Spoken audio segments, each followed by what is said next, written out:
Namo Myoho Renge Kyo, Namo Myoho Renge Kyo, Namo Myoho Renge Kyo. Hi, everyone. I hope this finds you in good health and secure. Thank you for your practice. That's the most important thing. These resources, these videos, well over 1,000 videos on this channel. I don't even know how many now. Also transcribed, or not transcribed, but captured as the audio podcasts, available, also free. The website, threefoldlotus.com, the bookstore, the ebooks, the mandala store, all of it to strengthen your conviction, to keep your practice strong and clear, right? We're all practicing Nichiren's scholarship of Shakyamuni's Lotus Sutra Buddhism. Now, in that, there are a couple of terms here at the end of this volume that we're still working on, the Buddhism reference, which is out now as an ebook and a print book. I'm going to talk about Yin-Yang today. And you say, well, that's not Buddhism. Well, that's correct. But part of our modern practice, like Nichiren, we pull from various areas of scholarship to demonstrate the obviousness of our reasoning skills, our observational mind, our experience validates these teachings. There's no woo-woo in these teachings. There's no, well, we give up looking for answers here. We'll just give it over to something other than our mind. In Buddhism, the mind, our sentient mind, is the keen observer able to see and experience the ultimate reality of every phenomena in the universe. There is no reason whatsoever that a sentient mind can't understand, perceive, cognate their experience in the world. You never have to relinquish your engagement with the process of life to some whatever other.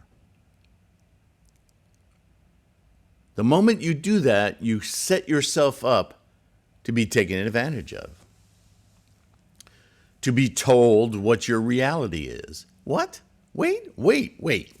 Time out. You're going to let somebody dictate to you what is real? And worse, their dictates to you about what is real has no foundation in reality. What am I talking about? Politicians. Right? Adolf Hitler said politics was the new art. Think about that. That's what religion is. Oh, you don't have to know, you don't have to experience, you don't have to use your reasoning mind. Oh, goodness, no. Just accept and believe. Follow, my lovely little sheep. And when that rears its ugly head in Buddhism, there have been scores of scholars throughout thousands of years calling it out. Right? Like Nichiren, our mentor, the man who tells us, practice like I do. You don't will anybody harm, but if they're harming this ultimate teaching, this critical mind of observation of your experience, don't let that happen. Don't negate your experience in favor of somebody else's woo-woo. Right?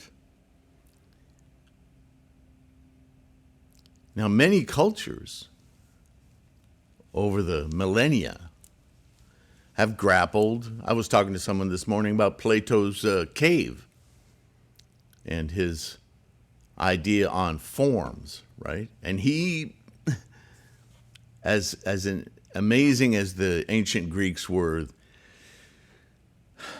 they were attracted to the woo-woo. And he does an excellent job of breaking down the nature of, what is that? Lucretius has a book on the nature of reality that comes so close to the same kinds of thoughts that Shakyamuni had. Yeah. But at the end, it kind of gives up and goes a little woo-woo. This Western preoccupation, I don't know that it's Western, but certainly in the scholarship in these old writings, it would seem as though. And we see it in the translations of Buddhism, right? I just read recently a quote from H. Kearns' 1884 translation of the Lotus Sutra, which, by the way, has only 27 chapters in it. He used a different translation from Kumara Jiva, I believe. It's explained in the book, so you can look for that yourself. But there's a guy whose cultural reality inculcated in his language is Christian rhetoric, yeah? He can't help himself. He's trying, though, earnestly, as you can read in the book. Man, he's really trying to capture these Buddhist ideas, but the only words he has to try to grapple with it, culturally infected with the terms of religion. And for somebody who's coming to Buddhism, wanting to learn Buddhism, that can be very, very confusing, yeah? So that's why, I point it out all the time, and I do my best to remove it from these translations and replace it with appropriate words. Yeah, I do this all the time. That's why this book is so important. So, again, back to Yin-Yang or Wu-Ji, or when I talk about it, isn't to explore scholarship of ancient Chinese thought. It's kind of a nod to the Chinese because they were so involved in Tendai, amazing scholarship about Buddhism and the canon of Buddhism, yeah. But just to show just one other culture, I suppose I could expand, but then this becomes a different kind of a book, a study. But how cultures have been wrestling with the nature of life, where things come from. And the scholarship that's most interesting to me, anyway, is the scholarship that doesn't rely on some woo-woo. Right? Yin-Yang does not rely on some kind of mystical deity or creator. We are the creator. Our minds, more accurately, are the creators, the constructs. Go on YouTube and look up from psychologists to neuroscientists the nature of how our perceptions, our mind does the work that doesn't necessarily agree from mind to mind on the nature of reality. Because we're samsaric beings grown of a karmic amalgam, right? So we all have these little subtle differences. We're all trying to describe and understand the same thing. That's the rub, isn't it? Language. Again, one of my favorite quotes was from William Burroughs, who said, "Language is a virus from outer space." A funny statement coming from a writer, yeah? Obviously, he wrestled a great deal with the nature of language and how to express things such that they could be... Ooh, some bright sunlight coming in today. Sorry, there we go. I do puppets on my head. Anyway. So, yeah, please understand, I'm not trying to educate you about ancient Chinese thought. I'm just trying to demonstrate the similarities where you can hook up, or maybe understand through a different pathway in your experience, these things that Shakyamuni was talking about, and they're real. They're not made up, strange things. They're intuitive and insightful observations of the nature of reality. That's what makes us Buddhists, right? So here's this description. I'm not sure where I got this, but I like to cite my sources, and I'm not sure if I did anywhere here. Yin and Yang, or Yin-Yang, is a Chinese philosophical concept that, and remember philosophical, see translations right away? Remember, philosophy used to be considered the science. Science as an individuation of study grew from the philosophical grounds. This is where you could substitute philosophical for the intense critical thinking of man. A subject near to, and it touches me off when I think about public schooling or any schooling and the lack of concentration on teaching our children how to think critically. Right? How often do we ask our young children, why do you think that? How do you think that? What's your evidence? Right? They should be taught from very early ages that everything they think, they need to question. Not just question why. You see, children want to know. But give our children the opportunity to question for themselves. This is when they begin to learn that they have the facility of reason. Instead of just asking to be told, like an authoritarian, don't just answer them. Help them figure it out for themselves. That's a very Buddhist way to train the mind. Be a critical thinker. Right? When you do that, you don't have to question what people tell you. It becomes obvious. And then you can look with compassion on, they think that's an answer.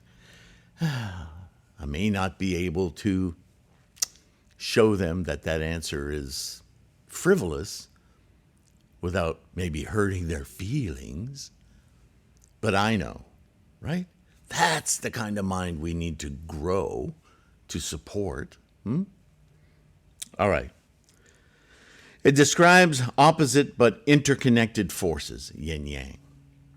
In Chinese cosmology, the universe creates itself out of a primary chaos of material energy. Right. This is where it doesn't go to the depth that Buddhism does. But that's okay. That's not what we're looking for in this term.